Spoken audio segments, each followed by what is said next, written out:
Hi, everybody. Thank you so much for joining the webinar. Thank you for the patience. We will be starting the session right now, and we want to kickstart with a very short video. Work is no longer a destination. We come from a history of industrialization, where, if you had to go to work, you had to go to where the work was. We now live in a world where you don't need to be in a specific location for a specific amount of time to access specific tools and services. With software and apps at our disposal, the workplace cannot be confined to the four walls we might call an office. Technology has made it so we can work almost anywhere as long as we can gather our thoughts, channel our energy and connect to the internet. An open mind, collaborative disposition, and transparency are still staples in business. But that way we work is outdated in comparison to the way we live. The seamlessness in the way we share our personal lives on social media, with friends and family on a daily basis, is in stark contrast to the frictional way we collaborate at work.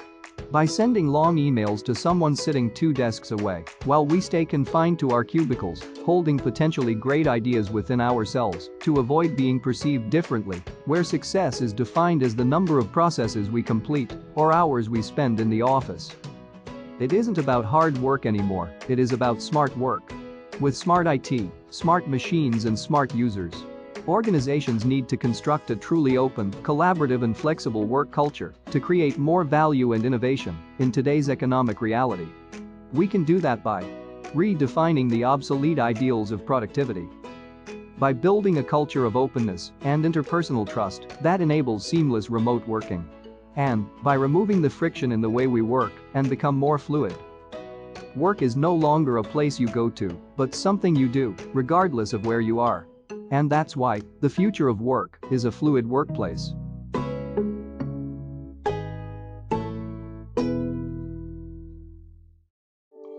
Hello, everybody, and good morning and good afternoon, depending on where you are. And first of all, I hope you're all safe and I hope you're all doing really well.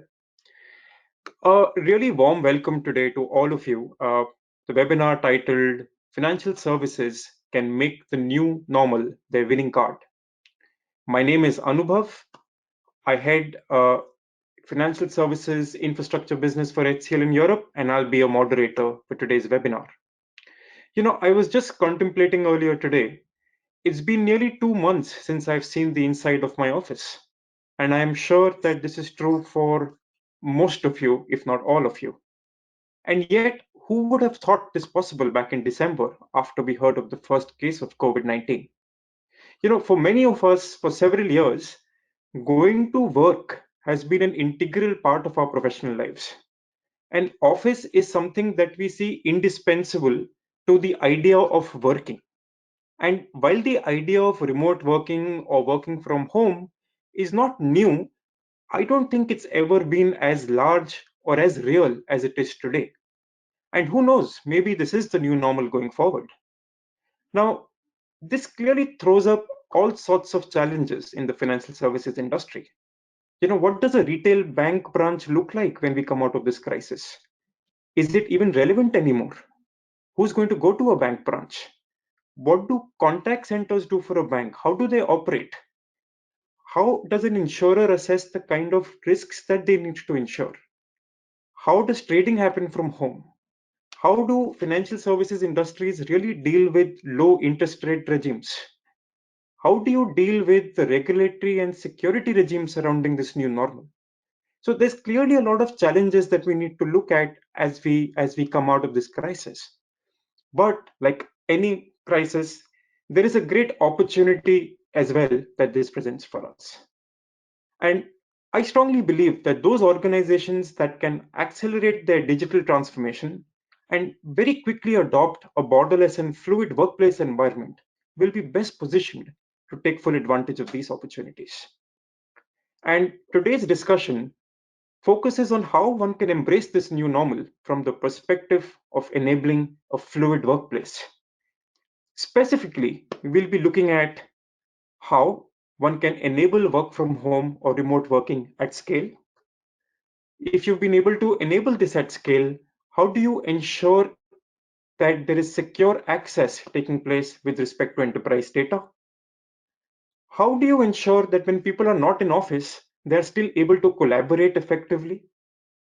And last but certainly not the least, what role does IT support have in this environment? How do they support these remote workers? And to discuss this, we've got a really fantastic panel with us today. So let me quickly introduce you to our panelists. First up, we have Angela. Angela is one of the leading analysts for digital workplace and currently works with ITC. In her role, she provides coverage of key technology trends across the future of work, including the digital workplace, security and trust, collaborative platforms, and the augmented worker. Angela, it's an honor for us to have you with us today. Thank you very much. Honor as well for me. We have Frank. Frank heads infrastructure and the service desk and workplace services for Allianz Global Investors or Allianz GI. He's responsible for managing infrastructure services, including network, telecom, data center operations, and IT service desk across all global locations of Allianz GI. He has over 25 years of experience in the financial services industry. Frank, thanks so much for being with us today. Thanks for having me. Glad to be here. And last, we have Rakshit. Rakshit heads the digital workplace business at HCL. He has over 15 years of experience delivering cutting-edge digital workplace solutions to some of the largest companies across the world. Rakshit, as always, a pleasure to have you with us. Thanks, Anubhav. Glad to be here.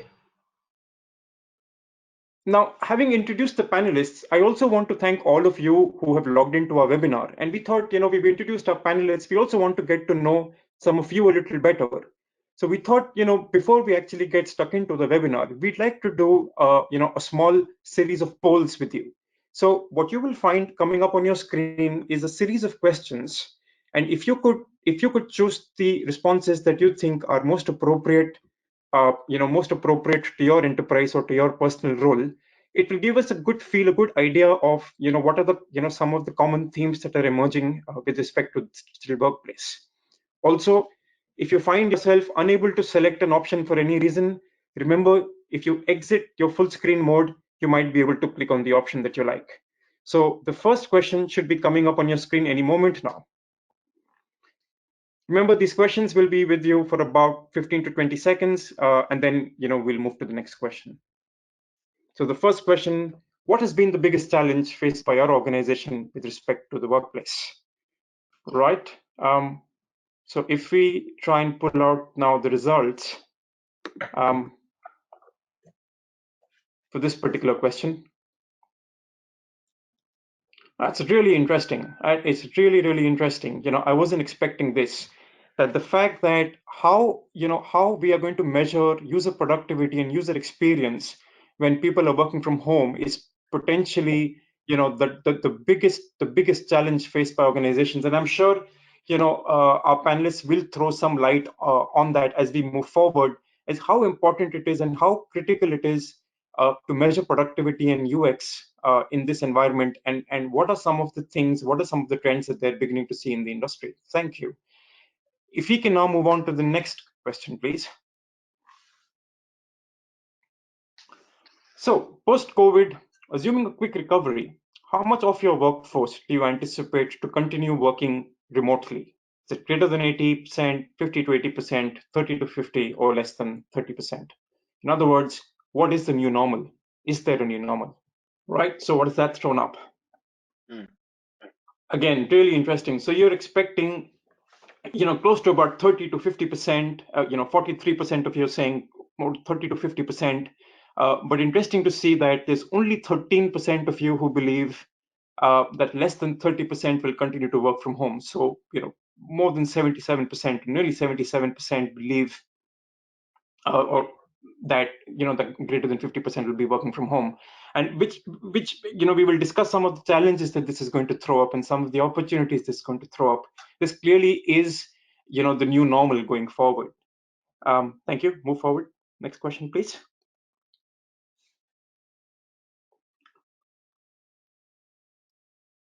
What user profiles do you believe, having established that most of your users are going to be working from home, What user profiles do you believe are going to provide the greatest challenge to this? Is it your contact center staff, branch workers, traders, back office functions, or others such as your execs and VIP users? Right. So branch workers clearly, and then there's also, I guess, the leading number there is others, and it'd be great to understand as we move forward, maybe through some of the Q&A and what some of these others are. But if you look at this, this seems to be quite evenly distributed between traders, back office, and contact center staff, and obviously branch workers at the very top. So that's quite understandable. Thank you. Moving on to the next question, please.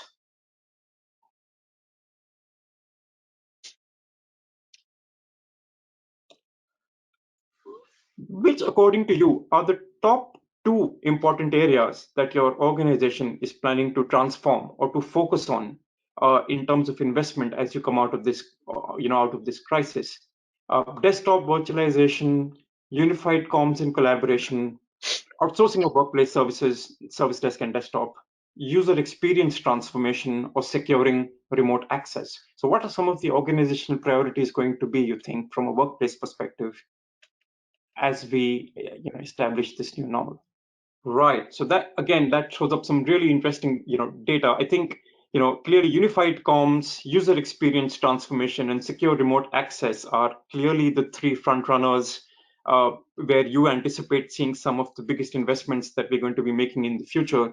Again, we'll talk about how some of this is panning out from the perspective of Frank, Angela, and Rakshit as we move on. I think, do we have any other questions? I think that may have been 8. Um, so,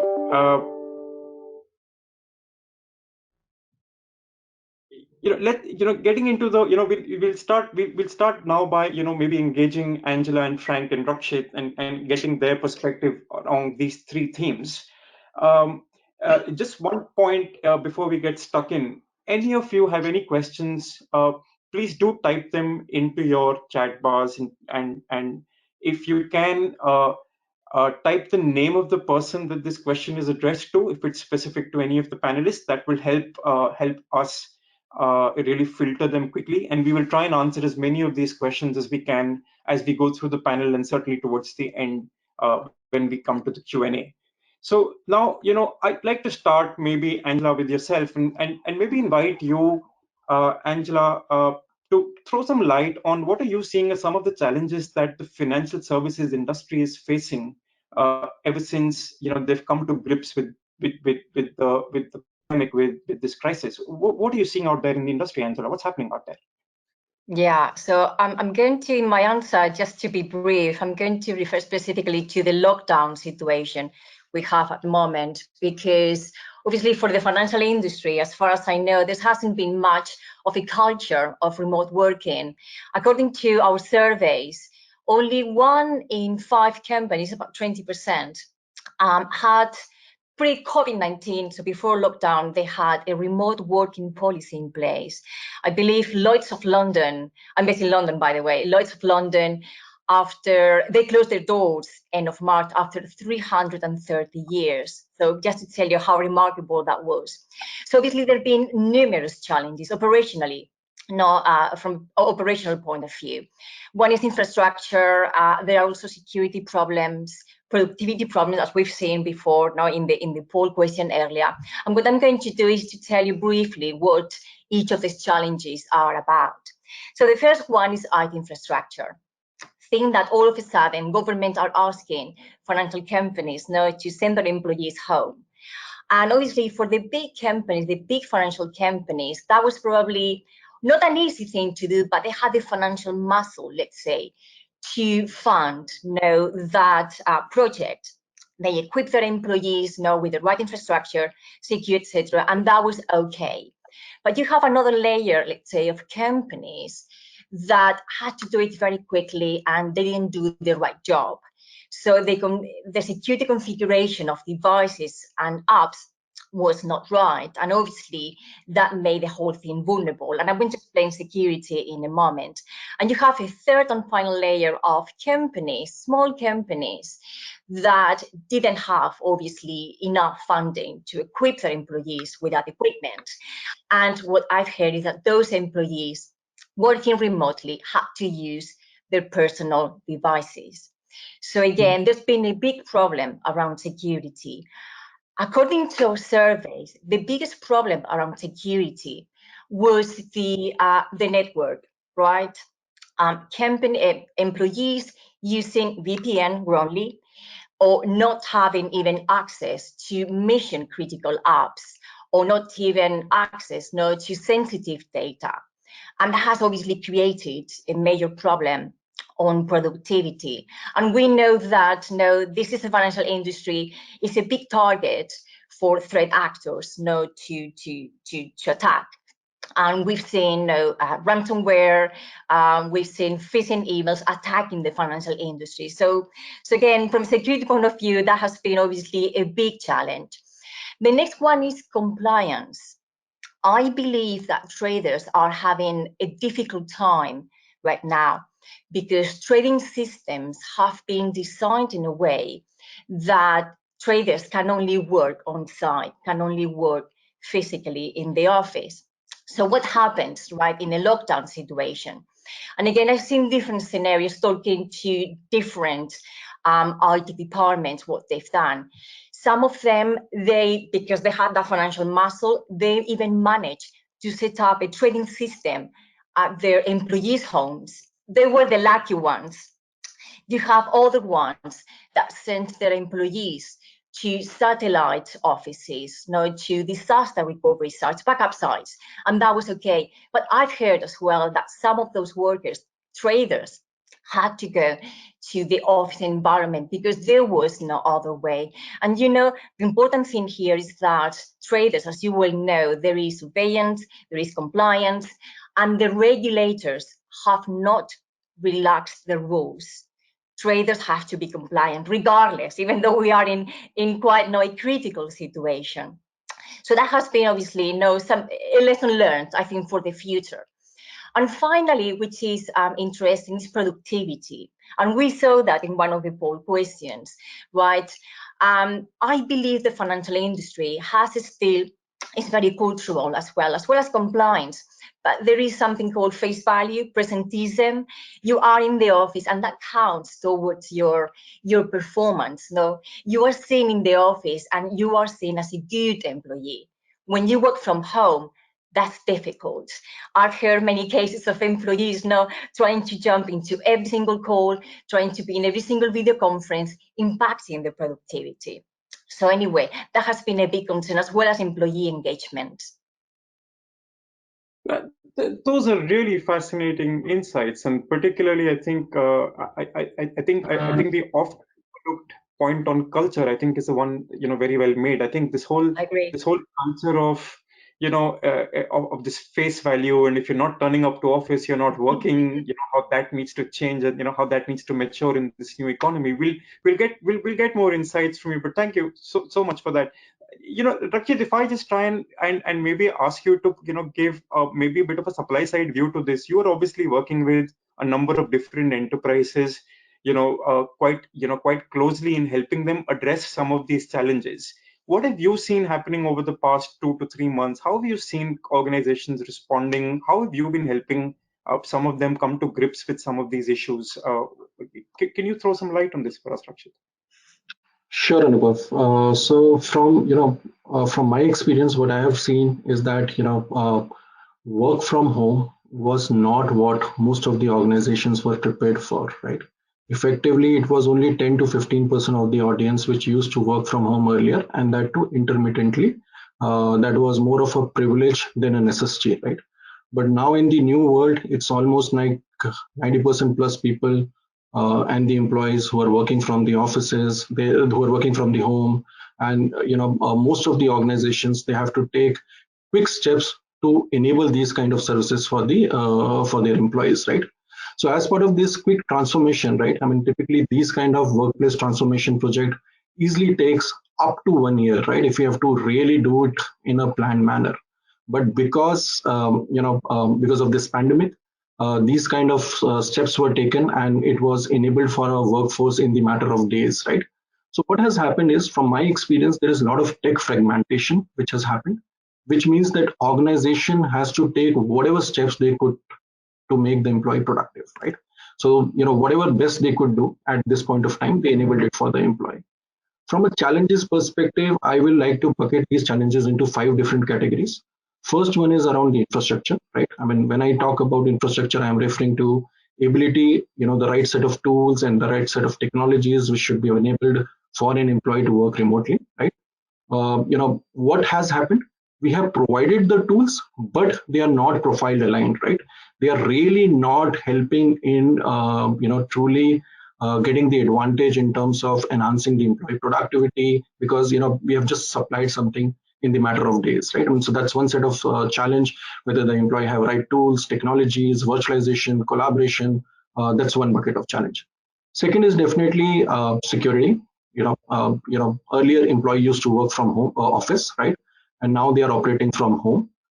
There are multiple layers of security which are there in the office when you are operating from there. But now, since you have moved the employee to home, there are many elements of the security which are not there, right? So traditionally, most of the organizations, they have antivirus, anti-malware, or VPN kind of solutions through which they can allow an employee a remote access, right? But now, considering everyone is going to work from home, and the threat vector is there at each and every of a home location of a user, there is a need to look into advanced solutions, right? I mean, the enterprise data protection solutions, or data leakage prevention solution, multi-factor authentication solution, so that we can make sure that employee there is no data breach, there is no cyber threats. So that's something which is very interesting. Similarly, from a networking standpoint, it's very important, because now these employees, when they are working from home, they don't have access to enterprise grade network connectivity, right? I mean, they are actually operating from home, so they are using what we call as broadband, or any kind of a fiber channel, and they are really not resilient, right? I mean, so another challenge which I am seeing, many of my customers, they are coming back to me, they're talking about, hey, when these employees are working from home, how can you make sure that these employees are productive? Network plays a very critical role in the overall user experience. How you can really help in improvising on this thing, right? The third challenge which I'm seeing is around employee health and wellness, right? I mean, that also plays a very critical role. I mean, because now most of these employees are working from home. There is a lack of physical activity. There is a social distancing which we are all following. So, many people are, there is a need for an organization to look into some kind of, employee health and wellness program that focus on the mental health, and that also focus on the physical health. And I'll talk about some of the examples which we are, some of the services which we are taking to our customer. So employee health and wellness is the third important pillar. Fourth one is around digital dexterity, right? So what we are seeing is many of our customers, in fact, most of them have 4 different generations of workforce, right, in their landscape, right? And each of these generation have a different level of tech savviness, right? So how do you make sure that at any point of time, all these generations of workforce which are there in the enterprise, they are productive, right? They have the right tools and technologies, they have the right support model aligned to that. So that's the fourth key block which we are seeing, where organizations are getting challenged with. And lastly, it's all around change management. Most of us, we are actually a first time remote worker. And when we are a first time remote worker, then obviously we need a different framework. We need IT to show compassion, IT to IT and HR teams to define what are the right working policies, handhold us in terms of defining how to work, coaching us at the right places. So these are the kind of challenges which I have been seeing most of our customers are talking about, and they are looking at HCL to provide innovative solutions with. Really interesting, Rakshit. Thank you so much for that insight. Frank, if I move on to you and maybe ask you, this question from the perspective of Allianz GI. I mean, in some ways, Allianz GI is a perfect example of a globally connected world. You guys are a really, really global organization. You've got traders within the organization. You've got VIP users within the organization. How have you helped help your organization respond to this challenge, and what are some of the unique things that you've done, said, learned? What can you share with us? Sure, thank you. I think for us, AGI, I'll use AGI, that's the acronym, the short reference.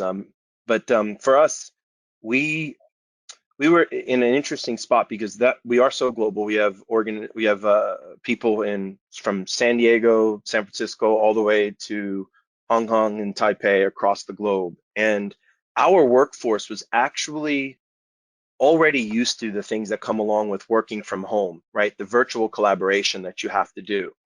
And so the transition for our employee base to collaborate with their colleagues who are now displaced from the offices actually wasn't a big transition for them. What was the bigger challenge for us was the technical scale, right? So a lot of the things that both Angela and Rakshit have already referenced, that was our big challenge in the beginning, was making sure that we could ramp up our remote access solutions quickly. They weren't built for, 100% or 80% of your workforce to be working at home. And so for us, for technology, the number one thing that we did early on in this pandemic was pivot around how do we get those systems up and running fast.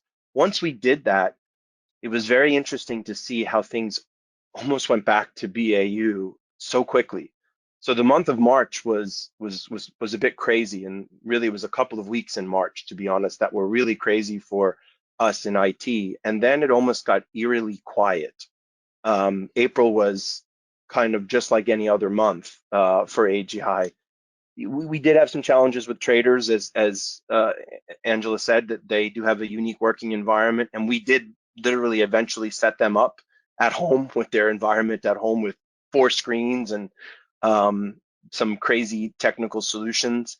And we had already planned, they had very good bandwidth at home, so that was part of our business continuity planning, knowing that they could potentially work from home at some point. So a lot of what we had put in place from a business continuity perspective came to be, but not at the scale that we were expecting. And so that was one of our biggest challenges, was getting over the technical hurdles. Once we did, as I said, the organization seemed to adapt quite well, and we've continued to maintain our fiduciary responsibilities to our clients and our shareholders in compliance, following all the laws and regulations. The other piece, though, now that we're seeing is like kind of a new challenge, and thankfully is we're already in the middle of our, I guess you would say, workplace transformation journey, and that we had already outsourced our service desk to HCL, and so that was already offshored, and in the end, it made us seem like geniuses for doing that 6 months ago, because there's almost no way we would have been able to deliver at least the ability for users to connect to our current, our previous IT staff that was mostly an on-site type approach to service. And that has now turned into a new challenge, in that the expectations around our journey have now picked up again in April, and that we should be moving along in our transformation journey. So we have a huge program right now where we're upgrading our employee base from Windows 7 to Windows 10. And by now we probably would have been mostly done. That all paused because of the pandemic. But very quickly our business went back to, okay, are we done yet? And so it's been very interesting to see how, for a moment, technology was pushed to the forefront to make things work. And as soon as we got things working again, it's like, get the power back on. And once we got the power back on and everybody was up and running, there was now an expectation to pick up where we left off in February. And so I think that's, for me, what's been the most interesting kind of twist to this situation. And for the challenges that have been presented to us, an interesting set of challenges that are now being presented, it was in April and continuing into May. Really fascinating, Frank, and I think that's a good segue into maybe our next theme and a question that I wanted to pose to you, Angela, which is, Rakshit said this a while ago, and I think Frank's alluded to this, that in response to this, there's been innovative solutions and technologies that have been put in place. Which of these do you see standing the test of time? Which of these do you think will continue as we move forward? Which of these solutions do you think are going to be part of the new normal? Is it, as people work more from home, BCP becomes more important? what do you think that's going to look like, how this matures over the next few months and years? Yeah, so what I'm going to say is going to be very much based on survey data. I'm going to also now echo some of the comments made by Frank and Rashid. The first thing, so for lockdown, what we've seen, which is obviously quite logical to think, is huge investment around security. This is primarily because we've seen central banks, we've seen government, the US federal government, we've seen the financial service authorities of many different countries providing guidelines, providing frameworks around how companies can be secure. And by the way, security is not just about how financial organizations can be robust around cybersecurity. It's also about cyber resilience, right?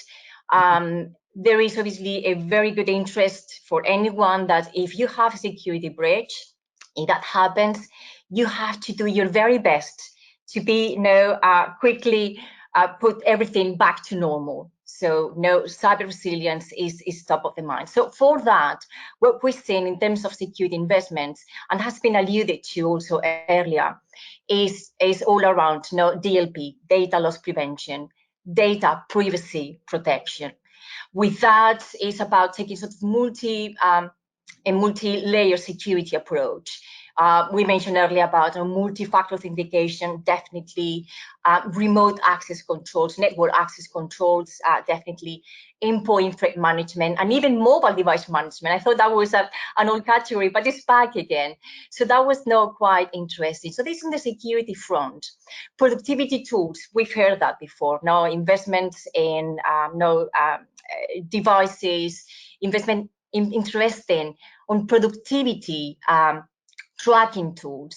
I was quite surprised to see that the financial industry, unlike other industries, they have a keen interest in tracking employee performance, right?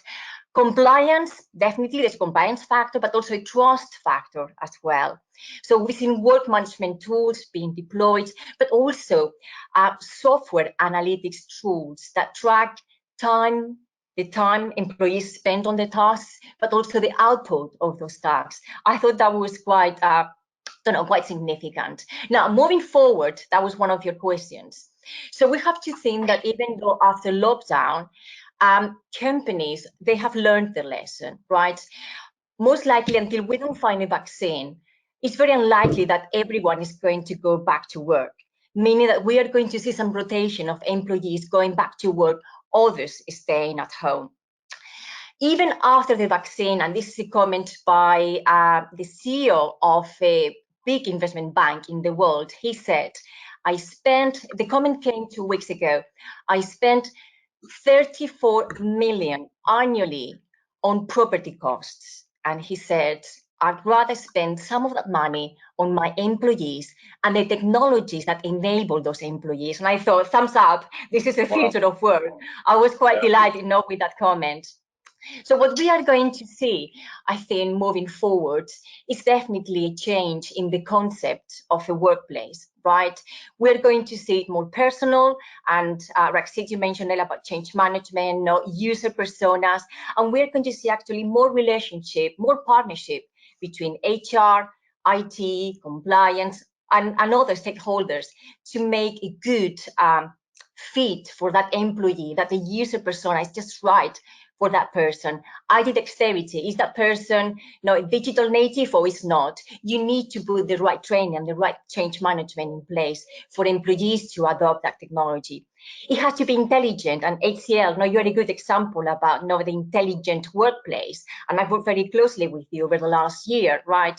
How you make a help desk, which is it's all about self-healing, it's about automation, self-service, so that you can relieve that pressure to IT department. So I think it's a fascinating area, and we're going to see, that's my thinking in conversations with the CIOs of many large companies. The managed services, we are going to see, IT departments outsourcing the management of the digital workplace to third parties like you, HCL, because they think that, the threat landscape is complex, the regulatory compliance is complex. The world is moving too fast, so it's better to outsource that to a third party. I'm going to stop here. I'm going to let the others speak. No, thank you. I mean, it's, I think there's a wealth of knowledge right there. Frank, what do what have you seen at AGI? I'm going to do AGI now, right? So what are you doing? What have you seen at AGI? What investments have gone in? What investments do you see continuing from a security and BCP perspective in response to this? As I said, we were already along in our journey. We had a multi-point plan to transform our digital workplace, or transform into a more digital workplace. I think we'll see a large continued investment in our collaboration tools. So for example, Skype for Business was our default platform for many years. We had plans to migrate to Microsoft Teams. That was actually not planned until later this year, but we quickly deployed it in 2 weeks because our Skype for Business infrastructure doubled.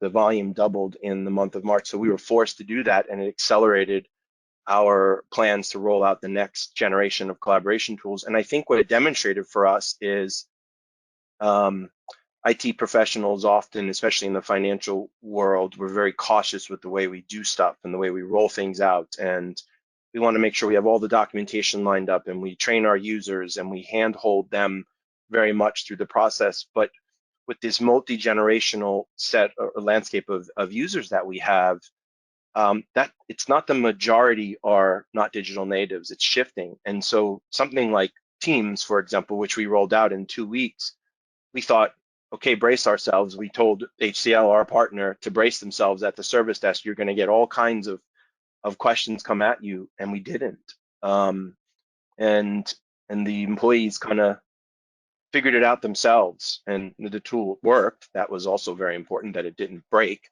under pressure, so it worked just fine. So I think for us, we're going to see that we'll have to change the way we deploy tools to our employee base and enable them, and we'll have to do it quicker with less concern that we have to handhold them through the process, and just give them the tools, let them figure out how to use them, and then deploy them. One other thing that I wanted to touch on, that was measuring productivity and the user experience. That was one of the poll questions. I thought it's a really good poll question, and for us, interestingly, I mean, certainly myself in my position, I'm constantly measuring, well, how are we doing? Then, like I told you, the statistics went up for our usage, and our call volumes to the service desk, doubled, and things that you would expect. We measure that, and we saw it, and we were able to measure it. But from an output point of view, I think our customers automatically help us measure how we're doing from a performance in the marketplace perspective. And so the key for us is to figure out, how do we get ahead of that, right? How do we know how we're performing on our ability to execute before the market, or our performance in the market tells us that. So that's, I think, one of the new challenges that we'll have, but we've had that before. It's not too new. No, really fascinating. And a point that you made about how IT professionals, particularly in the financial services industry, have maybe been risk averse, maybe want kid gloves, maybe, Conservative. I don't know what. Rakshit, how have you seen, the supply side and strategic partners as yourself, enabling some of these strategic decisions for customers and helping them accelerate remote working? What handholding are you providing them with? What support are you providing them with? Yep. So I think from an HCL perspective, we have come up with what we call HCL Fluid Digital Workplace Services offering. It's an end-to-end offering which actually takes into account all aspects of the employee journey. So right from the device delivery to device provisioning to user profiling to understanding, what services are needed to make that user productive in their role, and how can we manage them efficiently. That is all inclusive as an offering which we are taking to our customer, understanding what are their pain points, and then helping them to transform around that. I think some of the interesting aspect of this work which we are doing for the customer is around digital experience management, right? And the ask from the customer is they want to see when an employee, because employees are their strategic advantage, right? They are the one which are actually helping define and derive and augment the growth of the company, right? So how can they make sure that whatever services IT is provisioning for an employee when they are operating from home, are they getting the same kind of experience what they used to get earlier when they were operating from the office? Can you benchmark that? Can you compare it with the earlier environment? Can you monitor in the real time that how is that employee experiencing all the critical services which are needed for his role? Is there any lag? Is there any delay? And can we actually proactively target their user experience, right? So those kind of transformation we are actually seeing. There is a lot of action which is going on, and customers are completely looking to transform and take advantage of some of the tools and technologies which we have in our catalog. Then secondly, what we have built as part of our catalog is what we called as accelerated transformation approach, right? So I think Frank spoke about they were currently on the Microsoft Skype for Business, right? And they wanted to move to Microsoft Teams. So what we have done is for our customers we have built solution accelerators through which we can not only provide the latest cloud-based collaboration platform, but we can also marry that to the individual expectation of the user, right? And when we do that, we actually take into account what is the what is the tech savviness of that particular user, what kind of services are needed by them, what kind of collaboration features are needed by them, and accordingly create a tailored workplace approach for them, right? So one is accelerated transformation, what we are driving for the customer. Second is we have a robust offering around quick assessment. So we can do a 3 days kind of assessment for the customer to understand where they are and what steps they need to take in short term, mid term, and long term to define their digital workplace transformation roadmap.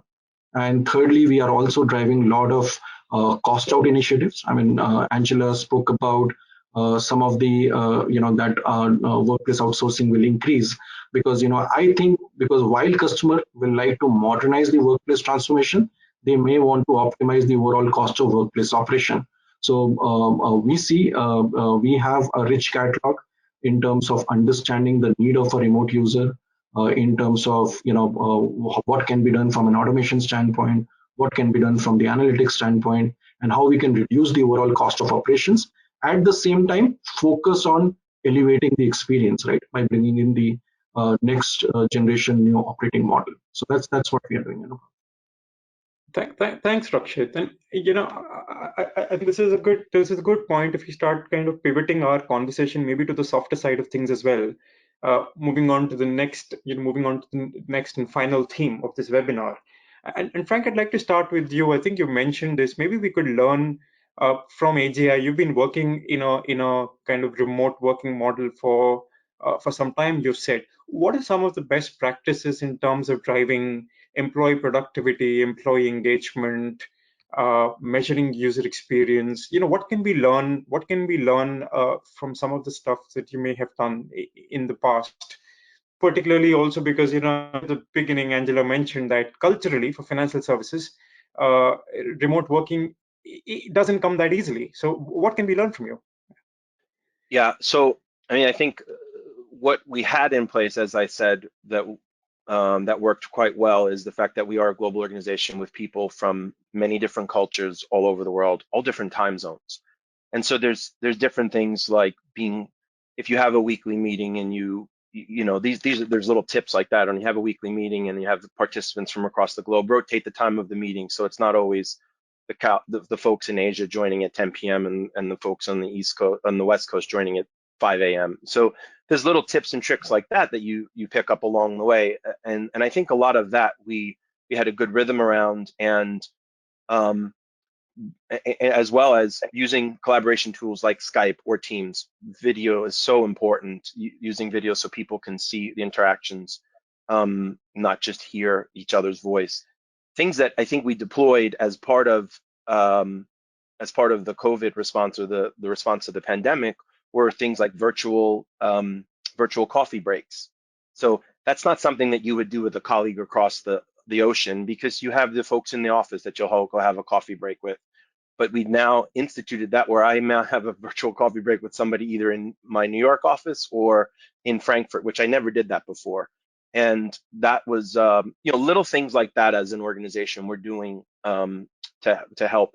But I think the big thing that I'm learning, that we're learning within IT, is that without a doubt, giving folks tools that they could use to collaborate easily and effectively is one of the most important things to deal with these kinds of situations. It is the most important thing to deal with these situations, because as humans, we adapt, right? So we've adapted with the virtual coffee break. Well, you couldn't do a virtual coffee break if you didn't have a tool like Teams or Skype that worked pretty well and that scaled pretty easily.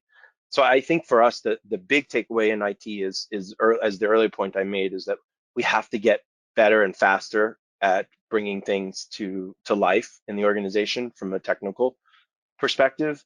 And if we don't have that ability internally, where do we have partners, whether it's HCL or other partners that we work with, where do we have partners that can help us do that and accelerate? And so I think that's probably the biggest thing. And as far as measuring, though, I don't know. I go back and forth on that of myself, because sometimes, there's a famous saying that an old manager said to me: people respect what you inspect. And so I think, and that's very true. And I think just as a organization, you have to have some measurement built into what you do. But I would be cautious that we don't go too far and over measure. We're a people business, right? So what we do in the financial services, especially as an asset manager, is we give advice. There's some precision around that, but it's not all ones and zeros. And so I think one of the cautious areas that I think we're moving forward in is around the measurement, just how much measurement of productivity. We don't want to get to a point where people are punching time cards and, reporting on, I did 5 lines in a PowerPoint today, and that was effective use of my time. So I think we have to be very careful on the measurement. At the end of the day, what we're judged by is the performance for our customers. They'll tell us when we're not producing. That's what I'll leave you with as the last bit of sharing of information from our side. No, thanks so much, Frank. And if I know that we do want to move on to the Q&A, but just one question I had for Rakshit, and I wanted to pivot from productivity to experience. I can understand why measuring productivity, at a really granular level may not be a great idea in a people business, but Yeah. What about experience, Rakshit? Particularly, you also talked about digital dexterity, in an enterprise. So you got 4 generations of users. How are we helping measure experience in a meaningful way, in an actionable way, such that we can actually do something about it? Can you throw some light on that, Rakshit? Yep. So I think there is an interesting thing, right? I mean, if you see most of the organization, right, when it comes to remote working, right, and enabling work from home, everybody has introduced new technologies for the employees during this last 60 days, right? And there are at least 10 technologies which have been thrown to the user, irrespective of their, preparedness to understand and take advantage of those technologies, right? A new kind of devices, new kind of collaboration platform, new kind of tools, new kind of bots, new kind of technologies. Everything is being provided to them, right? Now, what we are focusing on is really productivity as an outcome, but what we are measuring is the experience, right? I mean, when an employee is working from home, what is his experience in terms of the services which have been provided by IT? It could be Office 365, it could be collaboration app, it can be Zoom, it can be Microsoft Teams. How these technologies are faring from an experience standpoint. So that is one element where we are actually monitoring and measuring the user experience from from an employee perspective, that what matters to them. Is it actually working in the limited domain, right? I mean, is it actually delivering to the parameters what it was supposed to deliver? So that is one. Secondly, what we are focusing on is also to provision future-proof AI ops services, right? Many a time, because these employees, they are at home, right, and they have a different level of tech savviness. They are from 4 different generations, right?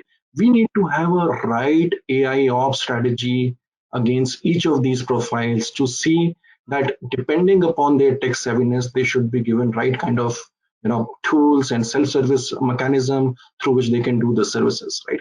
So that's the second area where we are focusing on to see how we can introduce profile and persona aligned tools that takes into account their demographics, that takes into account their job role, and then that's how we can actually enable the workforce to be productive. And lastly, what we are also focusing on is to close the feedback loop. It's just not enough to use technology to monitor the experience. It's equally important to hear your own employees, right? Understand what we have provisioned for them. How is it faring from a outcome perspective? Are there any improvement ideas? Are they happy with it? Are they not happy with it? And that's how actually we are closing the visibility gap by one capturing the experience, then focusing on automation, and thirdly improvising on capturing the feedback so that they are productive in their job role. See, finally, all these technologies what we are introducing, the ultimate objective is that employees should be equivalent productive what they were in the earlier world, right? I mean, when they were of working from Right. office, they are equally productive. So these are the mechanisms and technologies and the elements which we are using to make sure that they are productive. Rakshit, thanks so much for that, and thank you, and Frank and Angela as well for your inputs. We're open for questions now, and I know some of these questions have been coming through as we were talking. Please keep sending your questions through, and I'd like to start our Q&A with you, Angela. I think one of the questions that we had from the audience was from a thinking from a user perspective. What are some of the changes that a user will have to enable in themselves to cope with this new economy? What are some of the new things that a user needs to cope with and learn to deal with this new normal, so to speak? We've talked a lot from a technology and a organization perspective. What's the user view on this? What does the user bring to the table? So your question is about what the new normal we think is going to be? Yes, from a user perspective, what new skills does the user need to cultivate to be able to engage in this new way of working? I suppose so. Yeah, Do they need to become more collaborative? Are they what are some of the things that... yeah, exactly. So probably I'm going to take some elements from agile working, which has been quite successful in a number of even in the financial industry. What we've seen is that you need probably two things. From a technology point of view, employees need to work together using a common platform, right? And that common platform needs to show very clearly roles, accountability, the goals that everyone is working towards. We heard earlier about having a data-driven performance, right? You have to track constantly how you are doing, and actually the market is going to tell you, your customers are going to tell you how you are doing. So yes, you need that common platform, and you need to be acquainted with that platform and working like that. The other important thing is culture, and here is about is really in relation to leadership, in relation to empowerment. I think employees, if you want them to be engaged in this new way of working, there has to be plenty of transparency. There has to be regular, frequent communication with employees. They need to know exactly where they are and where they are going to. And I think this is crucial for engagement as well. Excellent. No, thank you. Thanks very much, Angela. Frank, if I move to you, I think there's a question from the audience for you, which is, were there, from your perspective, how are other financial services institutions, also tackling this? And both from an organizational perspective as well as technology perspective. I think we talked a lot about technology already, but other organizational changes also needed to be able to cope with this new way of working. Do you think that there are those kind of transformations also required, and how do you think financial services institutions such as AGI are coping with those? Yeah, I think well, so and I don't want to. It didn't come out of the pandemic because I think, as I've said several times, we were in the middle of our workplace transformation. And many financial institutions came from a world where they were boutiques, or they had a boutique approach to many of the smaller ones that have now become larger. And the way they've delivered IT services, at least for Allianz GI, that has been a big case. The way we deliver services is very close to the customer, very high touch, very VIP. And there's always been an expectation that we tell the users how to do things. And as I said earlier, we teach them. And so I think the shift that we're seeing, it comes along with just the time moves on and the generations are changing. And so you have more of the digital natives. But what we had to do in our organization to start to shift that mindset before the pandemic was recognize that we have a user base that doesn't want to call somebody and ask them how to do it. They want to do it themselves, and they want to fix stuff themselves, and they want to use tools themselves. And in fact, they want to bring tools into the organization without even going through IT. They want to do a lot of that. And so what we've had to shift in our organization, I think many will continue to do that, is to embrace more of that mindset and to get the technology professionals to embrace that mindset, because you're not relevant if you don't. If you stay in the old ways of delivering IT services in traditional ways to your own user base and to the external world, you're not going to be relevant. So we've had to shift our own thinking. We've had to reorganize ourselves around more partnerships with external partners like HCL and others, as I've mentioned, because this is what you do, right? My business is not, our business is to sell advice. And that's what Allianz Global Investors does. We don't build we build technology solutions and we support, but we're not so much IT isn't core to what we do. So it's important, but we're not the end all be all. And there's experts out there in the world that we want to bring in. So I think there's more of that opening up of the partnerships and having more of those partnerships. And so for us, I think, and the big change I think we'll see in the world is IT organizations shifting. We've already done it to involve more of the external partners, to bring things to the market faster, to bring employee bases, IT employees in that are okay with this, that they're comfortable with that fast change, and that it's not 100% when you deploy it, right? That iterative process when you deploy something. So we've already started to do that, and I think the pandemic has just confirmed that we have to stay on that journey and see it through. And it hasn't been easy. It's been painful along the way. Frank, thank you so much. And I'm afraid that's all I think we have the time for today. But listen, Angela, Frank, Rakshit, this has been a truly fascinating discussion. I think what's coming out clearly is that all of us are bracing ourselves for a new normal, and it's good to see that there's very many different aspects coming out of it, not just from a technology perspective, but from as you pointed out, culture, how this is accelerating a change in culture and ways of working, how this is accelerating digital transformation journeys, how this is accelerating cyber resilience, and I'm rather hopeful that we're going to come out of this a much more agile, much more collaborative, much more innovative workforce. But once again, thank you so much for participating and sharing your views in this webinar today, and thanks a lot for all of you who've logged in to listen. There was a whole bunch of questions. We couldn't go through them all. We will try and respond to those questions offline. But listen, thanks everyone, and have a great rest of the day wherever you are. Thank you.